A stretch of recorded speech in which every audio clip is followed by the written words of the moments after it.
Hi, welcome to One Word a Day. I'm Sophie, your pilot into the universe of Chinese. Let's continue unpacking these quotes as a special edition at the end of the year 2023.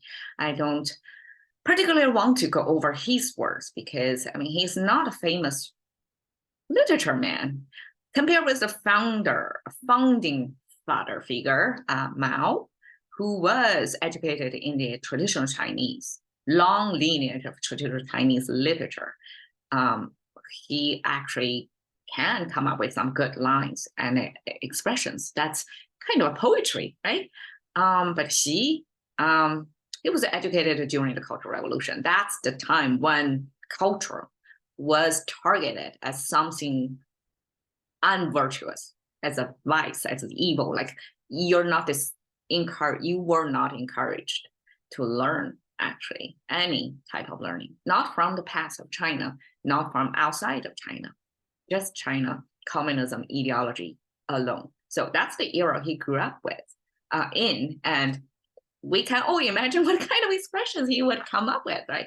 But because he was probably the most relevant political figures these days, and it's important to see how he is putting things, his original words. So let's unpack today. 亲自指挥，亲自部署.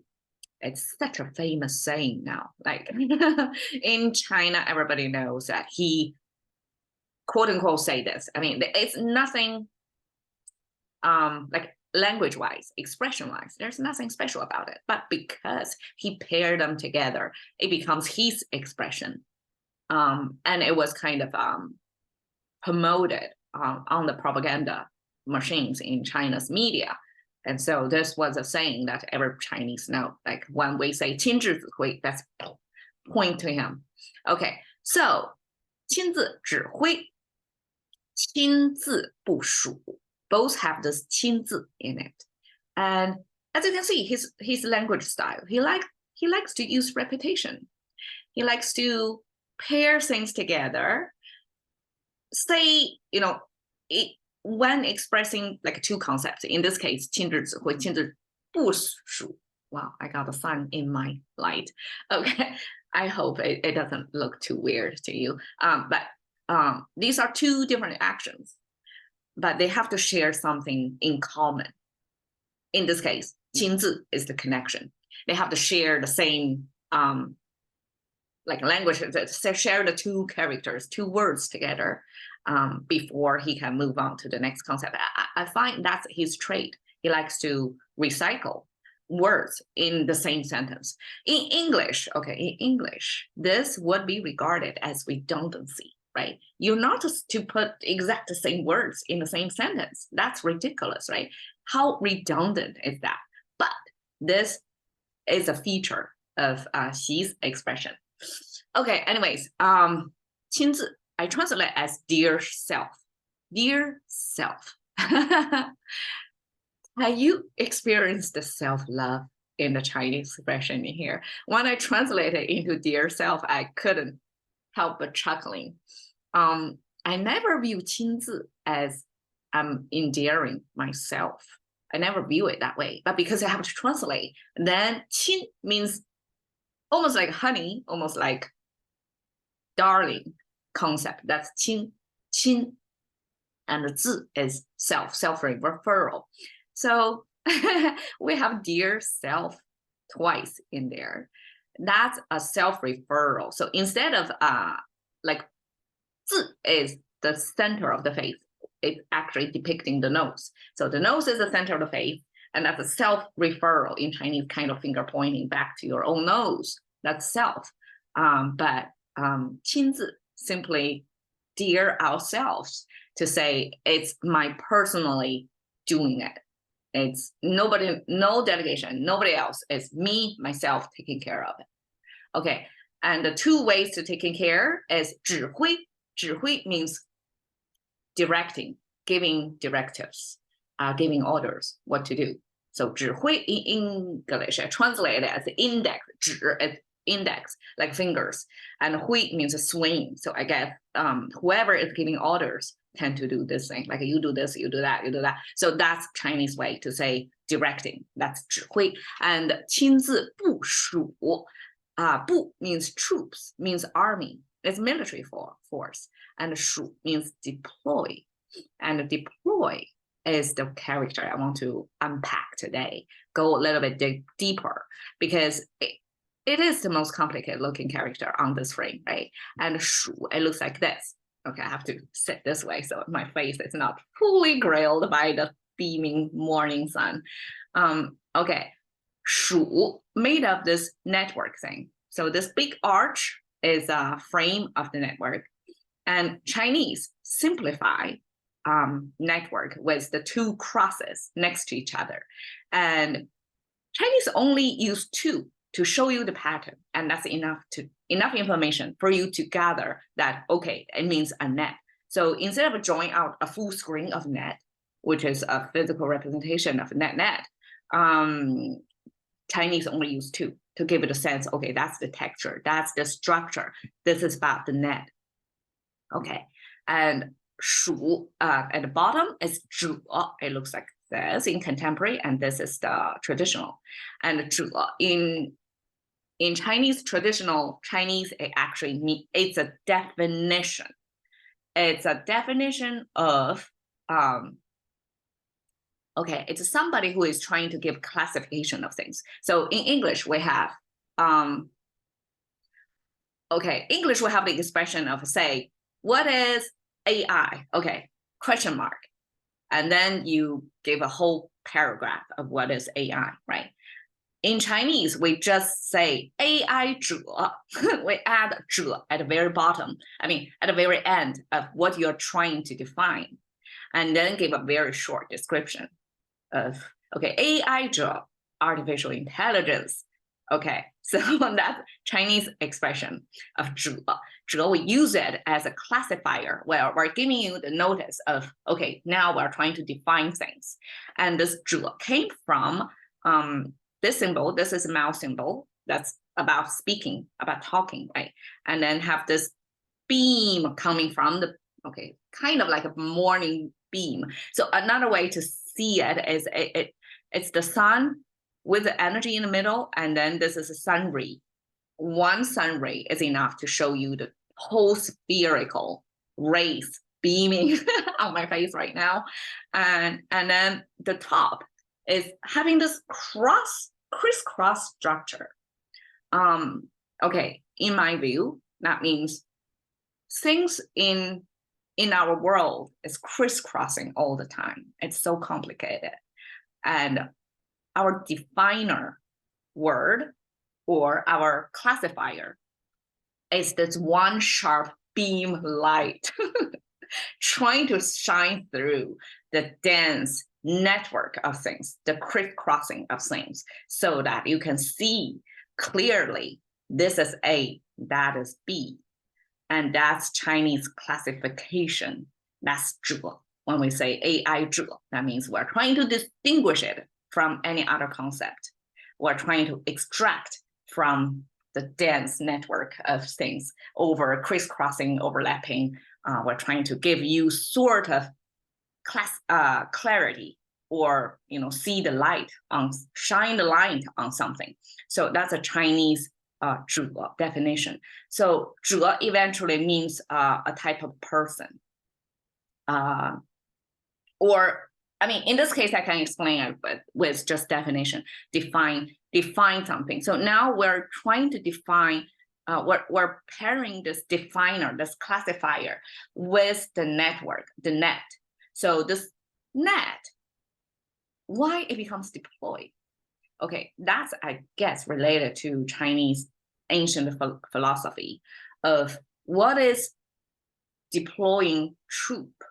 Okay, troop is a resource, right? Troop is a military force that when you deploy, that means you're trying to locate the troops in the most advantageous locations on the battlefield. So in this case, deploy could mean, both the timing, when to put your troop where, right? That's deploy.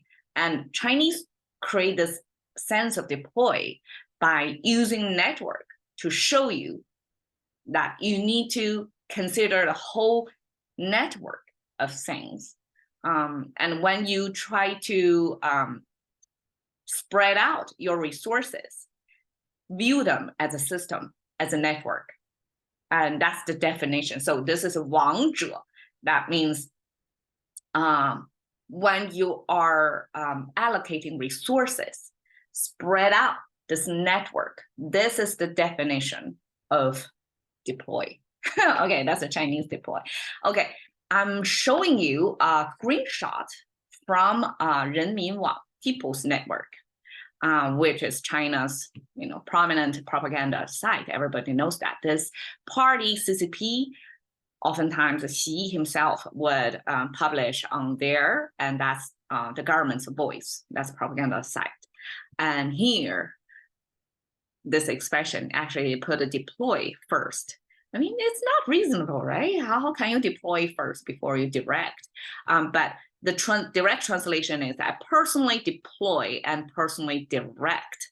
And the big bold title is saying 习近平 President Xi 领导力的中国 China 这样战役. So and so, I mean, such, in such a fashion, 战 like a battlefield, or combat, 役 in a quotation mark, because 战役 without a quotation mark means battlefield, literally. And with quotation mark, it convert this this battlefield, to COVID-19 epidemic. So this also related to epidemic.